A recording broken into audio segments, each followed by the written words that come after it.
Hello दोस्तों, video पसंद आए तो लाइक शेयर और सब्सक्राइब जरूर करना। मनोविज्ञान मनोविज्ञान के जनक थे प्लेटो, अरस्तु और देकार्टे। इसमें से यदि अकेला पूछा जाए तो कौन है? अरस्तु।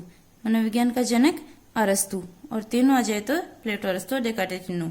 और मनोविज्ञान जो शब्द है वो किसने दिया था? रुडोल्फ गोएकले ने। किसने दिया था? रुडोल्फ गोएकले ने। पुस्तक थी इसकी साइकोलॉजिया, इसमें इसका जिक्र है। फिर मनोविज्ञान शब्द साइकोलॉजी शब्द से बना है, और जो साइकोलॉजी शब्द है वो दो शब्दों से मिलकर बना है, साइकी और लोगस। साइकी और लोगस। साइकी का अर्थ होता है आत्मा और लोगस का होता है अध्ययन, यानी किसी वस्तु का व्यवस्थित अध्ययन या फिर विज्ञान का व्यवस्थित अध्ययन। तो क्या हो गया? आत्मा का व्यवस्थित अध्ययन या आत्मा का अध्ययन, ये क्या है? साइकोलॉजी। लेकिन इसका विकास क्रम में चलते चलते आत्मा की जगह इसको व्यवहार का विज्ञान अपनाया गया। देखते हैं, विकास क्रम में सबसे पहले कहा गया आत्मा का विज्ञान। आत्मा का विज्ञान कब कहा गया? 16वीं शताब्दी में कहा था प्लेटो, अरस्तु और देकार्ते ने। इसको आत्मा का विज्ञान कहा था, मनोविज्ञान को। फिर इसकी आलोचना की गई कि आत्मा का स्वरूप, रंग, रूप कैसा है स्पष्ट नहीं है, यानी आत्मा को अपन देख नहीं सकते, छू नहीं सकते कि आत्मा कैसी है, इसलिए इसकी आलोचना की गई। फिर इसको कहा गया मन या मस्तिष्क का विज्ञान 17वीं शताब्दी में।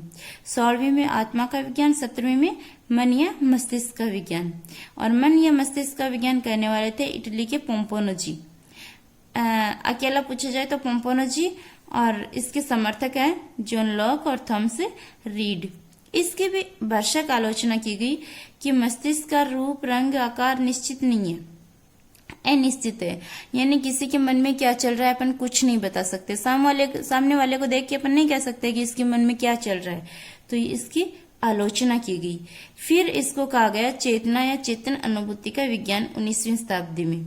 19वीं शताब्दी में इसको क्या गया? चेतना का विज्ञान या चेतन अनुभूति का विज्ञान। और ये कहने वाले थे विलियम जेम्स, विलियम वुंट और जेम्स अली और एडवर्ड टिचनर।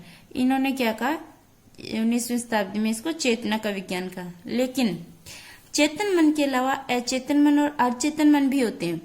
चेतन मन के अलावा अचेतन मन और अर्धचेतन मन भी होते हैं।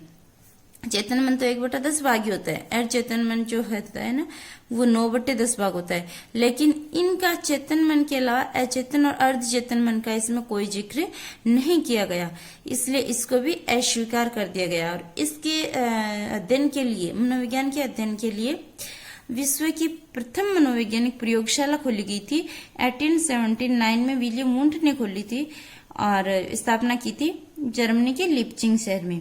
और भारत की प्रथम मनोवैज्ञानिक प्रयोगशाला जो है वो 1916 में एन गुप्ता ने कलकत्ता में खोली थी।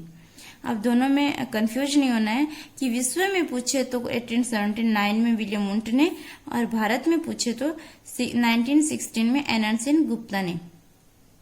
फिर एडवर्ड टिचनर ने एक विधि का प्रतिपादन किया था, अंतर्दर्शन विधि। एडवर्ड टिचनर, इन्होंने एक विधि कौन सी दी? अंतर्दर्शन विधि। तो ये कुछ प्रयोग किए गए इसमें।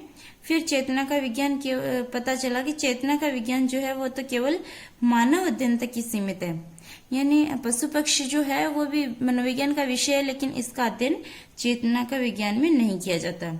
और अंतर्दर्शन विधि से केवल व्यक्ति का अध्ययन संभव है, केवल व्यक्ति का अध्ययन संभव है, और बालक और पशु का अध्ययन इसमें अंतर्दर्शन विधि में नहीं किया जाता। इसके बाद में इसको कहा गया है व्यवहार का विज्ञान। व्यवहार का विज्ञान 20वीं शताब्दी में। और व्यवहारवाद का जनक कौन है? वाटसन। व्यवहार का विज्ञान करने वाले थे वाटसन, तो व्यवहारवाद के जनक हो गए वाटसन। व्यवहारवाद का पिता भी कहा जाता है इसको। वाटसन जो है उन्होंने एक परिभाषा दी है कि मनोविज्ञान व्यवहार का निश्चित विज्ञान है। एक वर्ड पकड़ लो कि अपने भारतीय समाज में ये इसकी 2 डेफिनेशन आएगी, एक और आएगी। तो भारतीय समाज में क्या कहा जाता है कि सन यानी पुत्र, यानी पुत्र निश्चित रूप से होना चाहिए। किसी के भी पुत्री हो या ना हो, लेकिन पुत्र जो है वो सन जो है वो निश्चित रूप से होना चाहिए। और ये पुत्र होते ही वो क्या हो जाते हैं? धनात्मक हो जाते हैं, पॉजिटिव एनर्जी आ जाती है उनमें। तो ये निश्चित शब्द आते किसने दिए? वाटसन ने। फिर वुडवर्थ, मनोविज्ञान वातावरण के संदर्भ में व्यक्ति की क्रियाओं का वैज्ञानिक अध्ययन करता है। वातावरण में क्रियाएं कैसे शुरू होती है? कहते हैं ना कि सारी क्रियाओं में लकड़ी की जरूरत होती है। वो है, वजन भी है, मरते भी लकड़ी, जीते भी लकड़ी, यानी हर क्रियाओं में लकड़ी की जरूरत होती है। तो इसमें जिसमें व्यक्ति की क्रियाओं का अध्ययन होता है उसमें वुड यानी लकड़ी यानी वुड, तो क्या हो जाएगा? वुडवर्थ ने कौन सी दिया है? व्यक्ति की क्रियाओं का अध्ययन।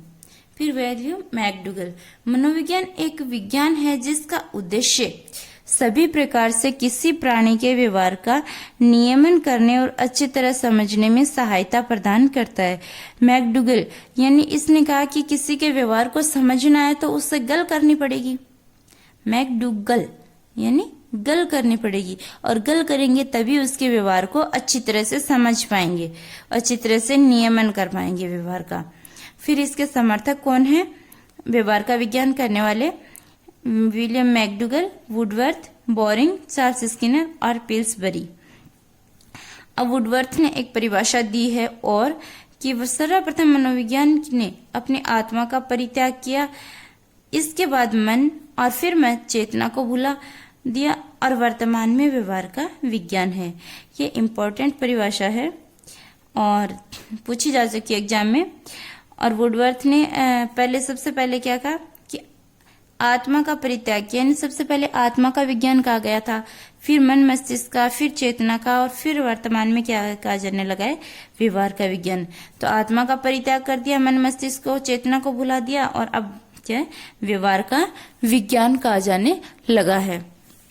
फिर मैकडूगल ने एक परिभाषा और दी है कि मनोविज्ञान आचरण और व्यवहार का यथार्थ विज्ञान है। यथार्थ यानी सच्ची, यानी गल क्या होती है? सच्ची होती है।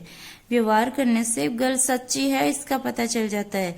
तो एक तो क्या थी कि व्यवहार करेंगे तभी उसके गल करेंगे तभी उसके व्यवहार को समझेंगे अच्छी तरह, तो ये तो मैकडूगल की थी।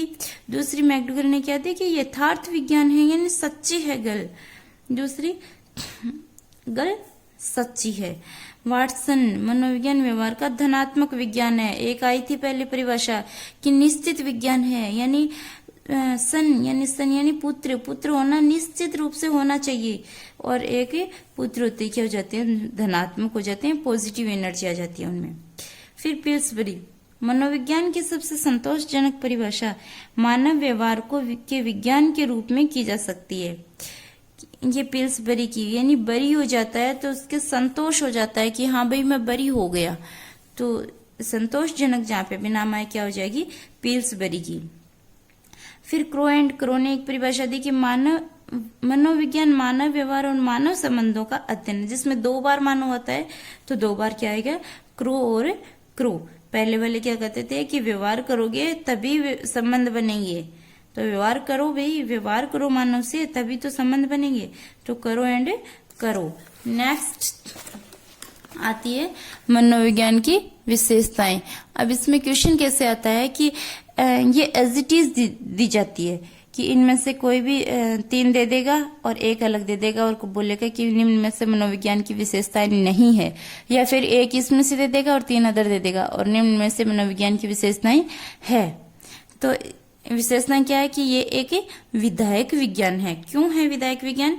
क्योंकि ये क्या है? पूरी तरह विज्ञान की तरह क्रमबद्ध है, यानी जैसे विज्ञान में सारे स्टेप बाय स्टेप अध्ययन किया जाता है, उसी प्रकार इस मनोविज्ञान में भी स्टेप बाय स्टेप चलता है।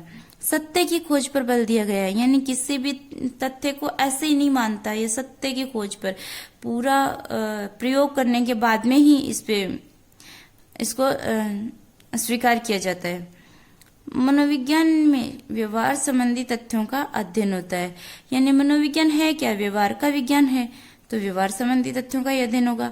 फिर मनोविज्ञान सैद्धांतिक एवं प्रयोगात्मक पक्ष दोनों को ही अपने में स्थान देता है।